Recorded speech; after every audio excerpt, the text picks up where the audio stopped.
விஜய் மாமா வாழ்த்துக்கள். Vijay sir congratulations. வாழ்த்துக்கள் வாழ்த்துக்கள் வாழ்த்துக்கள். விஜய் கங்க்ராட்ஸ். விஜய் அவர்களுக்கு என்னுடைய மனமார்ந்த வாழ்த்துக்கள். விஜய்க்கு தமிழக வெற்றி கழகத்துக்கும் சிறப்பாக ஆட்சியமா வாழ்த்துக்கள். First of all congratulation to இந்த ஒரு வெற்றிக்கு கங்க்ராச்சுலேஷன்ஸ். விஜய் சார் எல்லாருக்கும் நல்லது பண்ணுங்க. நீங்க வந்து திரும்ப ஜெயிச்சு வரணும். என்னுடைய வாழ்த்துக்கள். விஜய் சார் ரொம்ப நல்லா நீங்க பண்ணணும், மக்களுக்கு நல்லதை பண்ணணும். நாங்கெல்லாம் உங்களை தான் நம்பி ஓட்டு போட்டுக்கிறோம். அதை நீங்க மறந்துடாத, எங்களுக்கு நீங்க நல்லதை பண்ணணும். கண்டிப்பா பெரிய மாற்றம் இருக்கும்னு நினைக்கிறேன். பார்க்கலாம் எப்படி இருக்குன்னு. மக்களுக்காக எதுவும் பண்ணணும்னு சொல்லி தான் அவர் வந்திருக்காரு. ஸோ கண்டிப்பாக அவர் பண்ணுவார் ப்ரோ. அவர் ஜெயிக்கணும்னு தான் நினச்சேன். கண்டிப்பாக அண்ணன் பண்ணுவார். உணர்ச்சிபூர்வமாக இருந்தது. நாங்களே கண்கலங்கணும். அவர் எப்படி கண்கலங்கினாரோ மக்கள்கிட்ட, அதே போல் நாங்களும் கண்கலங்கணும். அதாவது இது வரைக்கும் வரலாற்று படைக்க முடியாத சாதனை. இது வரைக்கும் யாருமே சாதனை புரிஞ்சதில்லை. அந்த வாய்ப்பு, மிகப்பெரிய வாய்ப்பு தளபதி விஜய் கட்சிக்குது. சரி, புதுசா ஒரு சான்ஸ் தான் கொடுப்போமே, என்னதான் பண்றது பார்ப்போம். பார்த்தா பெரிய இம்பாக்ட் கிரியேட் பண்ணிட்டாரு டிஎன் எலெக்ஷன்லயே. இது நம்புறோம் நல்லா பண்ணுவாருன்ட்டு விஜய். பார்ப்போம் என்ன பண்றாரு. ஸ்டாலினை தோக்கடிச்சு அவர் கழிச்சது ரொம்ப சந்தோஷம். நல்லா ஆட்சி பண்ணணும், மக்களுக்கு எந்த குறையும் இல்லாதவளுக்கு அவர் நல்ல மாதிரி நடத்தினா நல்லது. இப்போ வந்து ஒரு 5 வருஷம் பார்ப்போம். அவர் நல்லா பண்ணாருன்னா இன்னும் அவர் கண்டினியூ பண்றதுக்கு நல்ல வாய்ப்பு இருக்குது. அவர் வந்து எல்லாருக்கும் நல்லது பண்ணணும், அவ்வளவுதான்.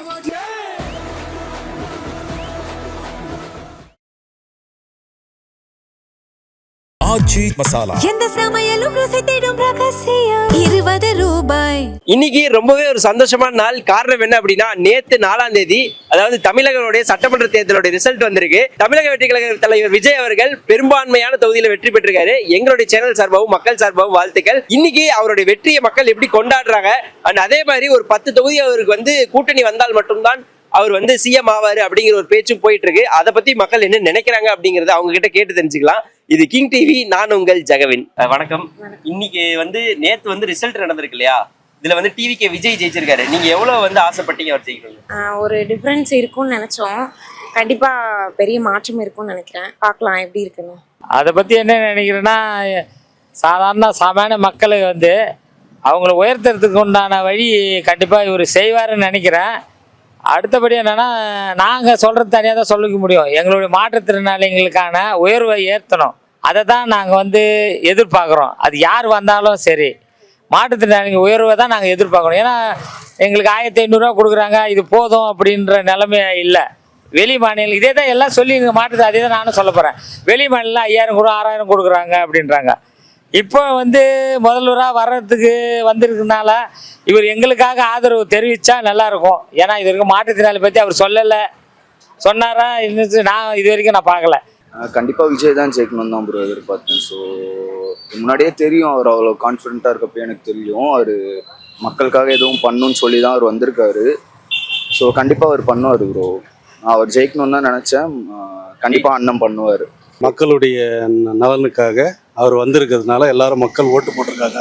அவர் நல்லது பண்ணுவார்னு நினைக்கிறோம். நல்லது பண்ண நினைக்கிறீங்க. நேற்று டிவியில் அந்த ரிசல்ட்ஸ் பார்க்குறப்ப எப்படி இருந்ததுன்னு? உணர்ச்சிபூர்வமாக இருந்தது. நாங்களே கண்கலங்கணும். அவர் எப்படி கண்கலங்கினாரோ மக்கள்கிட்ட, அதே போல் நாங்களும் கண்கலங்கணும். அதாவது இது வரைக்கும் வரலாற்று படைக்க முடியாத சாதனை. இது வரைக்கும் யாருமே சாதனை புரிஞ்சதில்லை. அந்த வாய்ப்பு, மிகப்பெரிய வாய்ப்பு தளபதி விஜய் கட்சிக்குது. அதை சிறப்பான முறையில் அவர் வழிநடத்தி மக்களை வழிநடத்தி செல்லார்னா அதோட ஒரு பெருமை, ஒரு புகழ் அவருக்கு வேறு எதுவுமே கிடையாது. உச்சத்தில் இருக்கார். அதை நல்ல முறையாக, குறிப்பாக போதை பொருள் அடியோடு அவர் சொன்ன மாரி 3 வாக்குறுதிகளில் முக்கியமானது அந்த போதை. அதை ஒழிச்சார்னா மிகவும் சந்தோஷம். மக்கள் ஒரு விஷயம் தெளிவாக இருந்திருக்காங்க. யாருக்கு ஆட்சிக்கு வரணுங்கிறத, யார் வரக்கூடாதுன்றதுல இது தெளிவாக இருந்திருக்கிறாங்க. மாற்றம்ன்ற எல்லாருமே எதிர்பார்த்தது அந்த மாற்றத்தை. பட்டு இந்த அளவுக்கு ஒரு மாற்றத்தை எல்லாரும் ஓட்டு போட்டவங்க கூட எதிர்பார்த்துருக்க மாட்டாங்க. யாரும் எதிர்பார்க்காத வெற்றி, ஆதரிச்சவங்க கூட இந்த அளவுக்கு ஒரு வெற்றி பெற்றோன்னு இந்த ஒரு நம்பிக்கை. ஆக்சுவலாக எனக்கு விஜய் ஜெயிச்சதுமே, ஏன்னா நான் விஜய் ஃபேனும் கிடையாது, டிவிக்கோட ஃபேனும் கிடையாது. நான் எதை நம்பி ஓட்டு போட்டேன்னா, ஸ்டாலினும் இருந்தார், அவர் சொன்னதில் பாதி பண்ணல. ஜெயலலிதா இருந்ததை விட எடப்பாடி வந்து கொஞ்சம் கம்மியாக தான் பண்ணார். சரி புதுசாக ஒரு சான்ஸ் கொடுப்பேன்னு சரி என்டிகே கொடுக்கலன்னு பார்த்தா அவங்க ஒரு மாதிரி கட்டி இதுன்னு போய் வெட்டுறது அது இதுன்னு பண்ணிடுறாங்க. சரி புதுசாக ஒரு சான்ஸ் தான் கொடுப்போமே என்னதான் பண்ணுறது பார்ப்போம்னு பார்த்தா பெரிய இம்பாக்ட் கிரியேட் பண்ணிட்டாரு டிஎன் எலெக்ஷன்லேயே. இது நம்புறோம் நல்லா பண்ணுவாருன்ட்டு விஜய், பார்ப்போம் என்ன பண்ணுறாரு. ஸ்டாலினை தோக்கடிச்சு அவர் கழிச்சது ரொம்ப சந்தோஷம். நல்லா ஆட்சி பண்ணணும், மக்களுக்கு எந்த குறையும் இல்லாத அளவுக்கு அவர் நல்ல மாதிரி நடத்தினா நல்லது. கண்டிப்பா ரொம்ப ஹாப்பியா இருக்கு ப்ரோ. அவருக்கு எவ்வளவு கிரிட்டிசைஸ் பண்ணாங்க, எவ்வளோ எல்லாருமே கேவலமா பேசினாங்க, ஆனா அதையும் தாண்டி விஜயிச்சு வந்திருக்காரு. ஸோ நல்லா ஆட்சி பண்ணுவார் நம்புறேன். கண்டிப்பா எல்லாருமே சந்தோஷமா இருக்கும். எங்க வீட்லயும் சரி எல்லாருமே விஜய்க்கு தான் போட்டோம். ஸோ கண்டிப்பா அடுத்தது முதலமைச்சர் வர போறாரு, பாப்போம் அவர் என்ன பண்றாரு பாப்போம். எங்களுக்கு ரொம்ப சந்தோஷமா இருக்கு. விஜய்க்கு தான் நாங்க ஓட்டு போட்டோம். விஜய் ஜெயிக்கணும்னு நினைச்சா அதே மாதிரி விஜய் ஜெயிச்சிட்டாரு. அதுவே ரொம்ப சந்தோஷம். நேற்று ரிசல்ட் பார்க்கும்போது எவ்வளவு சந்தோஷமா இருக்கு. எங்களுக்கு பயங்கர சந்தோஷம், தாங்க முடியல எங்களுக்கு. இப்ப சென்னையில 16க்கு 14 ஜெயிச்சிருக்காரு, அது எவ்வளவு சந்தோஷமா இருக்கு. அதான் எல்லாமே ரொம்ப சந்தோஷம். நாங்க எதிர்பார்க்கவே இல்லை விஜய் வருவாருன்னு, கொஞ்சம் கூட நினைச்சு கூட பார்க்கல. ஆனா விஜய் வந்தது ரொம்ப ரொம்ப ரொம்ப சந்தோஷம் எங்களுக்கு. விஜய் சார் வந்தது ரொம்ப ஹாப்பி தான். அவருக்கு ஒரு சான்ஸ் கொடுக்கணும். எல்லாருக்கும் ஒரு சான்ஸ் கொடுத்துருக்கோம். இப்போ அவரும் ஒரு சான்ஸ் கொடுத்தா அவர் எப்படி பண்றாருன்றத பார்ப்போம். இப்போ எப்படி யாரும் நினைச்சு கூட பார்த்துருக்க மாட்டாங்க விஜய் வருவாங்கன்றதுனால. இப்போ ஒரு 5 வருஷம் பார்ப்போம். அவர் நல்லா பண்ணாருன்னா இன்னும் அவர் கண்டினியூ பண்றதுக்கு நல்ல வாய்ப்பு இருக்கு. அவர் எல்லாருக்கும் நல்லது பண்ணணும், அவ்வளவுதான். நேத்து அவர் அந்த சர்டிபிகேட் வாங்கிட்டு போகும்போது அந்த இத்தனை நாள் நீங்க வேண்டது நடக்கும்போது எப்படி இருந்தது? ரொம்ப ஹாப்பியாக இருந்தது. ஆக்சுவலி இது எக்ஸ்பெக்ட் பண்ணது தான், பட் இருந்தாலும் சரி பார்க்கலாம் எப்படி இருக்குன்னு. ஆமாம், கண்டிப்பாக இது வரலாற்றில் இது தனித்து நின்று படைச்சிட எம்ஜிஆர் மாதிரியே தான் சொல்ல முடியும் இது. அதனால எல்லாருமே கொஞ்சம் திகைச்சு போய் தான் நிற்கிறோம். நேத்து அந்த ரிசல்ட்டை ஒவ்வொன்றும் டிவியில் பார்க்குறப்ப எப்படி இருந்துச்சு? எனக்கு இருக்கும்போது பார்த்தா பின்னாடி தங்கி இருக்கிற மாதிரி கொஞ்சம் இருந்தது. அப்புறம் பார்த்தா முன்னாடி வந்தோடனே எனக்கு ரொம்ப சந்தோஷமாக தான் இருந்தது. அப்புறம் ஃபாஸ்ட்டாக மூவிங் ஆக கொஞ்சம் நல்லா தான் இருந்தது. இப்போதைக்கு இளைஞர்கள்லாம் ஒன்றா சேர்ந்து இதுக்கான முயற்சி பண்ணியிருக்காங்க. புதுசாக ஒரு அரசாங்கத்தை நம்ம தேர்ந்தெடுத்து முதல்வரை தேர்ந்தெடுத்து உயரணும்னு சொல்லிட்டு ஒரு முடிவு எடுத்திருக்காங்க. அதே தான் மாற்றுத்திறனாளி சமுதாயத்தை நானும் தெரிவிச்சுக்கிறேன். எங்களை உயர்த்துறதுக்கு அவர் அதே மாதிரி என்ன எதிர்பார்த்து அண்ணனுக்காக ஓட்டு போட்டீங்க ப்ரோ? எதுவும் எதிரெல்லாம் பார்க்கல ப்ரோ. கண்டிப்பா மக்களுக்கு ஏதாவது நல்லது பண்ணுவாருன்னு சொல்லி தெரியும். ஸோ இப்போ முந்தைய ஆட்சி இருந்ததுக்கும் இவர் என்ன மாற்றுவார்னு நினைக்கிறீங்க? முந்தின ஆட்சியை பற்றி சொல்லணும்னா எதுவும் சொல்கிறதுக்கு பெருசாக எதுவும் இல்லை ப்ரோ. எல்லாமே ஃபெயிலியர் தான். ஸோ அப்படி இருக்கப்ப அண்ணன் கண்டிப்பாக நிறைய கொள்கை சொல்லிருக்காரு. ஸோ அதுக்கேற்ற மாதிரி பண்ணுவார் ப்ரோ கண்டிப்பாக. இப்போ இந்த 10 சீட்டை இன்னும் கொடுத்தாதான் அவர் சிஎம் அப்படிங்கிற ஒரு நிலைமை இருக்கு. அதை எப்படி பார்க்குறீங்க? அது அவரு தான் முடிவெடுக்கணும் யாரு கூப்பிடுறாரோ. நீங்க யார் வருவாங்க, யார் கூட்டணிக்கு வருவாங்கன்னு எதிர்பார்க்குறீங்களா? காங்கிரஸ் ராகுல் காந்தி வந்தாலும் வரலாம், வாய்ப்பு இருக்கு. ரிசல்ட் டிவியில பாக்குறப்போ எப்படி இருந்துச்சு? ரிசல்ட் பார்க்குறப்போ பழமையான கட்சிகள்லாம் நிறைய பேர்லாம் தோத்தாங்க.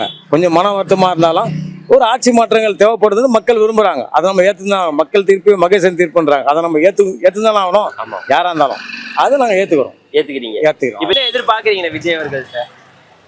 இல்லை, நான் மாற்றத்தை எதிர்பார்த்தோம். எல்லாரும் சேர்ந்து இந்த வெற்றியை தமிழக மக்கள் ஒன்று சேர்ந்து எல்லாம் வெற்றியை கொடுத்துருக்காங்க. ஒரு மாற்றம் வேண்டும் ரொம்ப நாளாக எதிர்பார்த்துட்டு இருந்தோம்னா அதை செயல்படுத்த முடியல. இது மக்கள் எல்லாம் சேர்ந்து செயல்படுத்திருக்காங்க. இப்போ இந்த 10 சீட்டு அவர் மக்கள்கிட்ட ஆதரவு, வேற கட்சியினர்கிட்ட ஆதரவு வாங்கினா தான் சிஎம்னு சொல்லியிருக்காங்க. அதை எப்படி பாக்குறீங்க? யார் வருவாங்கன்னு நினைக்கிறீங்க? மோஸ்டா எனக்கு தெரிஞ்சு ஏடிஎம்கே கூட சேர்ந்தா நல்லா இருக்கும்னு நினைக்கிறேன். ஏன்னா காங்கிரஸ் கூட இப்போ கேட்டிருக்காங்க. காங்கிரஸ் மொத்தமாகவே ஒரு 5 சீட் தான் ஜெயிச்சிருக்காங்க. பெட்டர் அவங்க கூட போகிறது பதில் ஏடிஎம்கே கிட்டே பேசி பார்க்கலாம். என்னன்னா ஸ்டாலின் வேண்டாம். டிஎனுக்கு ஸ்டாலின் தவிர யார் வேணா வரட்டும், யார் வேணா வரட்டும் அப்படின்னு நினைக்கிறீங்க? ஸ்டாலின் வேண்டாம். ஏன், என்ன காரணம்? ஏன்னா இப்போ நாங்கள் காஞ்சிபுரம் பக்கத்தில் திருமால்பூர் போகிறோம், ராணிப்பேட்டை டிஸ்ட்ரிக்ட். என்ன சொன்னார்னா லோன்லாம் விவசாய கடன்லாம் தள்ளுபடி பண்ணுறேன்னாரு. 5,000 தள்ளுபடி கோல்டு லோன் தள்ளுபடி பண்ணணும்னு சொன்னார். ஆனால் அவர் ஃபர்ஸ்ட் சொன்னது வேற, அவர் பண்ணது வேற.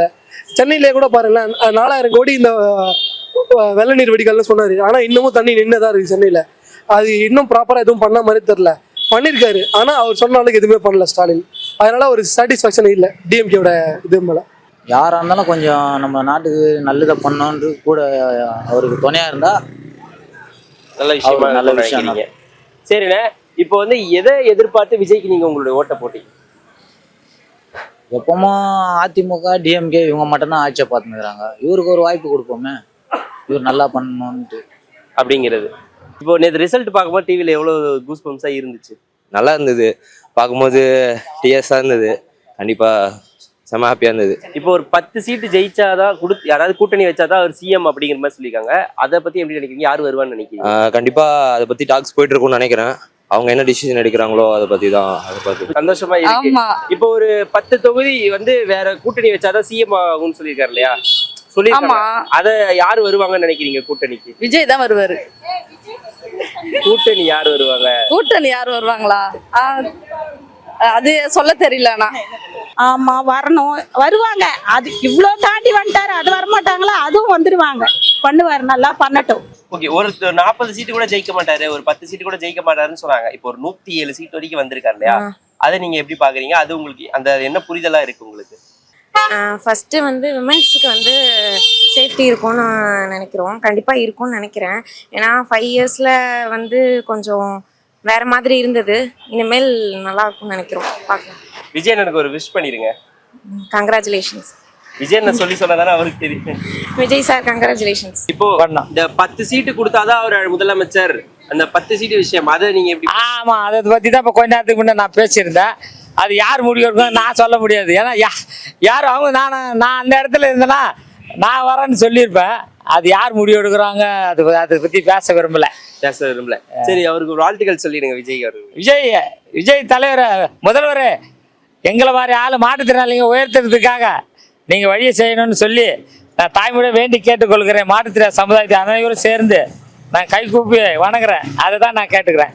வாழ்த்துக்கள் சொல்லிட்டீங்களா? வாழ்த்துக்கள் வாழ்த்துக்கள் வாழ்த்துக்கள். நேற்று டிவில ரிசல்ட்ஸ் பாக்குறப்போ எப்படி பதட்டமா இருந்துச்சு? பதட்டமாலாம் இல்லை ப்ரோ, அப்போலேருந்தே நம்ம தான் லீடிங்கில் இருந்தோம்.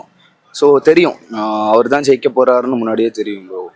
ஸோ இப்போ ஒரு 10 சீட் இருந்தால் தான் ஒரு சிஎம் ஆகும்னு சொல்லியிருக்காங்கல்ல, அதை பற்றி என்ன நினைக்கிறீங்க? கண்டிப்பாக காங்கிரஸ்லேருந்து அதுலேருந்து ஒரு 4 to 4 சீட்ஸ் கிட்ட எடுப்பார். ஸோ அதான் அது பேச்சுவார்த்தை போயிட்டு இருக்குல்ல. ஸோ நல்லபடியாக நடக்கும். சரி, விஜய் அவர்களுக்கு உங்க வாழ்த்துக்களை சொல்லிருங்க. பேர் சொல்லி விஜய் என்ன வாழ்த்துக்கள்? விஜய் நான் கங்க்ராட்ஸ்ண்ணா. சரி, ஓகேண்ணே. இப்போ என்ன எதிர்பார்த்து விஜய்க்கு நீங்க வாக்களிச்சீங்க? அதான் போதைப் பொருள், பாலியல் பலாத்காரம், ஊழல் ஆட்சி, இதுக்கெல்லாம் முற்றுப்புள்ளி வச்சுக்கிருக்காரு. இப்போ அவர் வந்துட்டா உங்களுக்கு என்ன மாற்றம் நடக்கும்னு நினைக்கிறீங்க? எல்லாத்துக்குமே வருவாய் அதிகமாரிக்கும், வேலை வாய்ப்பு கொடுப்பாரு, எல்லாமே பண்ணுவார் அவர். சரி, ஓகே. அப்படியே விஜய் அவர்களுக்கு உங்க வாழ்த்துக்களை சொல்லிருங்க. என்னுடைய அன்பார்ந்த விஜய் அண்ணா அவர்களுக்கு நீங்கள் ஆட்சி புரியும் பொழுது நல்லபடியாக ஆட்சி செய்யணும், ஊழல்வாதிகள்லாம் ஒழிக்கணும். இதுவே என்னுடைய வணக்கம். இந்த 10 சீட்டு இருந்தா தான் அவர் முதலமைச்சர் அப்படிங்கிற ஒரு பேச்சு இருக்கு இல்லையா? அது மேல் லெவல் அரசியல். அதில் நம்மளுக்கு கொஞ்சம் அனுபவம் கிடையாது. அது அவங்களுக்குள்ளேயே ஒரு பேசிக்கிச்சு. அது சுமான முறையில் அவங்க அளவுக்கு அவர் வந்துக்கிறாருன்னா இது ஒரு முடிவு எடுக்க அவருக்கு தெரியாது. அது யார் வரணும்ட்டு அவருக்கு தெரியல. அவர் வந்தாருன்னா அதுக்கு ஏற்ற மாதிரி அவர் பண்ண போறாரு. Okay okay. அதே மாதிரி குறிப்பா அந்த 2 வீலர் ரேபிட்டோ இதெல்லாம் கொஞ்சம் எங்களோட நீக்கினாருன்னா வாழ்வாதாரத்தை பாதிக்க முடியாம ஆட்டோ டிரைவருக்கு இந்த நில வாரியம் இதெல்லாம் அப்படியே கிடப்புல இருக்குது. அதெல்லாம் அவர் மறுபரிசீலனை செய்து ஆட்டோ டிரைவருக்கு அடிப்படை வாழ்வாதாரம் என்ன அதை மனதில் கொண்டு, அவருக்கு தெரியாத ஒன்றும் இல்லை, ஆட்டோ டிரைவருக்கு ஒரு சீட்டு கொடுத்து எம்எல்ஏ ஆக்கிறார். அதனால அதை நாங்கள் சொல்ல அவசியம் இல்லை. அதனால அதை நடைமுறைப்படுத்துவார். நாங்கள் ஆட்டோ ஓட்டுற அனைவரும் நம்புறோம். சரி, அவருக்கு ஒரு வாழ்த்துக்கள் அப்படியே சொல்லிருங்க. விஜய் அவர்களுக்கு என்னுடைய மனமார்ந்த வாழ்த்துக்கள். மிகவும் நன்றி. நீங்களும் சொல்லிருங்க. மனமார்ந்த நன்றி. எதிர்பார்க்காத ரிசல்ட் தான், எல்லாருக்குமே ஆச்சரியம் இருக்கக்கூடிய ஒரு ரிசல்ட்டாக தான் இருந்தது. பட் ரொம்ப சந்தோஷமா இருக்கு. மாற்றம் வேணும். இந்த 10 சீட்டு ஜெயிச்சாதான் அடுத்த ஒரு சிஎம் ஆவாரு அப்படிங்கிற மாதிரி சொல்லியிருக்காங்க. அதை பத்தி என்ன நினைக்கிறீங்க? அவர் இப்ப 107 சீட் ஜெயிச்சிருக்காரு. இன்னும் ஒரு 11 சீட் பக்கம் தேவைப்படுது. சோ அது இருந்தா 108. சரி, இன்னொரு 10 சீட் தேவைப்படுது. அந்த 10 சீட் இருந்தா தான் அவர் ஜெயிக்க முடியுன்றாங்க. அதை பத்தி என்ன நினைக்கிறீங்க? இல்ல, அது ஆதரவு தெரிவிப்பாங்க. மக்களை கண்டிப்பா எதிர்கட்சியில இருந்தும் அவருக்கு ஆதரவு கண்டிப்பா இருக்கும்ன்றது. சரி, ஒரு வாழ்த்துக்கள் சொல்லியிருக்காங்க விஜய்க்கு, தமிழக வெற்றி கழகத்துக்கும் சிறப்பாக ஆட்சியமா வாழ்த்துக்கள். இப்போ நேற்று ரிசல்ட் பார்த்து நேற்று அவர் சர்டிபிகேட் வாங்குறதெல்லாம் பாக்குறப்போ எவ்வளவு சந்தோஷமா இருந்துச்சு? நல்லா தான் இருந்துச்சு. ஆனா நான் சொன்னேன், ஃபர்ஸ்ட் நான் விஜய் ஃபேன் கிடையாது. ஆனா டிவிகே எனக்கு வரச்சு, டிஎம்கே வரக்கூடாது. அதனால ரொம்ப சந்தோஷமா தான் இருந்தேன். ரொம்ப சந்தோஷமா இருந்தீங்களா? சரி, விஜய் அவர்களுக்கு உங்களுடைய வாழ்த்துக்களை சொல்லிருங்க அப்படியே. Vijay sir, we wish you very happy. கண்டிப்பா நீங்க நல்லா பண்ணி நம்புறோம். நெக்ஸ்ட் டைம் நீங்களே வரணும். இந்த வாட்டி நீங்க நல்லா பண்ணணும். சரி, ஓகே. அப்படியே விஜய்க்கு உங்களோட வாழ்த்துக்களை சொல்லிருங்க. விஜய் சார், ரொம்ப நல்லா நீங்கள் பண்ணணும், மக்களுக்கு நல்லதை பண்ணணும். நாங்கள்லாம் உங்களை தான் நம்பி ஓட்டு போட்டுக்கிறோம். அதை நீங்கள் மறந்துடாத, எங்களுக்கு நீங்கள் நல்லதை பண்ணணும். சென்னை ஃபுல்லாவே அவர் எடுத்திருக்காரு. மொத்தமா ஒரு 2 தொகுதி விட்டுட்டு எல்லா தொகுதியும் அவர் தான் ஜெயிச்சிருக்காரு. அதை எப்படி பாக்குறீங்க? கண்டிப்பாக ஷாக்கிங்காக தான் இருந்தது. டிஎம்கே கோட்டைன்னுவாங்க சென்னையை, பட் ஆனால் 16 அவுட் ஆஃப் 14 வின் பண்ணியிருக்காரு. ஸோ ஸ்டாலினே தோக்கும் போது ஸ்டாலின் தோத்ததே அதிர்ச்சியாக இருந்தது. இதுதான் ஒரு சேஞ்சுன்னு நினைக்கிறேன். So, இதுக்கப்புறம் எல்லாம் மாறும். சென்னை, மதுரை மாதிரியான விஜய்க்கு ஓட்டு போட்டீங்க? இல்லை, ஒரு ஃபர்ஸ்ட் ஆஃப் ஆல் எல்லாருக்கும் இருக்கிறது ஒரு மாற்றம்ன்றது, அந்த மாற்றம் இவர் மூலியமா கிடைக்கணுன்றது தான் எல்லாருடைய எண்ணமா இருக்குன்னு நினைக்கிறேன். ஸோ அதனால தான் விஜய்க்கு ஓட்டு போட்டேன். விஜய்க்கு ஓட்டு போட்டீங்க. ஓகே, அப்படியே கேமரா பார்த்து விஜய்க்கு உங்க வாழ்த்துக்களை சொல்லிடுங்க.